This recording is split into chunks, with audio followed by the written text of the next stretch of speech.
before. Dipti is with us. She's going to bring us the newspapers. Dipti, you're starting with tensions, aren't you? Escalating between India and China, accusing each other of firing shots across a part of the disputed Himalayan border. That's right. It comes after months of growing disputes. So shots were fired on the line of actual control. That is a loose demarcation line that separates the Indian controlled part from the Chinese controlled part, and it's really being played out on the front pages of the Indian and Chinese papers today. This is the Times of India, which accuses Chinese troops of firing the first shot and saying it's the first time in 45 years that a shot's been fired over the line of actual control. It's quite a different story in the Chinese editorial pages today. The official government paper, the Global Times, accuses Indian soldiers of firing warning shots at Chinese border patrol troops who were, quote, forced to take measures to stabilize the situation. The paper's editors insisting that China doesn't want a border war, but it does say that the country will never concede for the sake of avoiding war.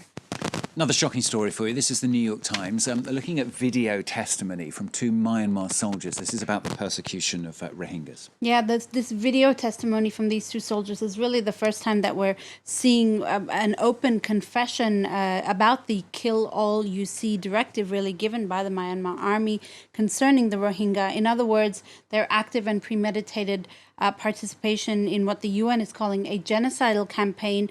These 2 soldiers fled Myanmar last month. They're in The Hague now, where the International Criminal Court is opening a case into crimes against the Rohingya. Their statements backing up details given by dozens of eyewitnesses, and it really does shatter the Myanmar government's official account that says it has never led or orchestrated these attacks against the Rohingya. Let's move to California for this next story. Soaring temperatures there, high winds as well. They're really fanning a string of wildfires. And one of those wildfires started, in fact, by a gender reveal party. Yeah, it's a growing tradition, these gender reveal parties, whereby parents set off smoke-generating pyrotechnic devices to reveal to family and friends the sex of their unborn baby. Okay. In the case of the California fires, the El Dorado fire was actually started by this tradition. The Times of London explains that gender reveal parties actually started in 2008, and it sort of started by accident by one woman, Jenna Carvanidis. Before the onset of social media, basically she was having a child and she cut into a cake that was pink, and then she blogged about how, she was revealing that she was having a baby girl. But there's been a spate of fires and even accidental deaths because people have gone bigger with this tradition and started using these pyrotechnic devices. So Carvanudis actually has been quite vocal, asking people to stop doing this and saying it wasn't actually her intention. On Facebook, she told people to, quote, stop having stupid parties and stop burning things down to tell everyone about your kid's penis. Nicely put. Says it all. Nicely put. Now, this is a story I saw in French news last night. It's a strange story, a case where French pensioners have actually been locked out of their own home by squatters, setting light on French housing laws, this. Yeah, it's a pretty outrageous story, this one. A retired French couple, they sold their house to settle in their secondary home on the French Riviera, a home they've had for many decades. When they arrived, though, they discovered that a family of squatters had moved in and were refusing to leave. The retired couple were forced to sleep in their car while the squatters ate on their balcony. That's how the Daily Telegraph is describing it. It's now been 3 weeks and the couple still don't have access to their house. The rules in France around secondary homes in particular are very bizarre. Basically, owners have to prove within 48 hours of squatters occupying their house that they are the actual owners. And crazily enough, owners who take matters into their own hands face harsher penalties than the squatters themselves. This case in particular has drawn a lot of public outrage.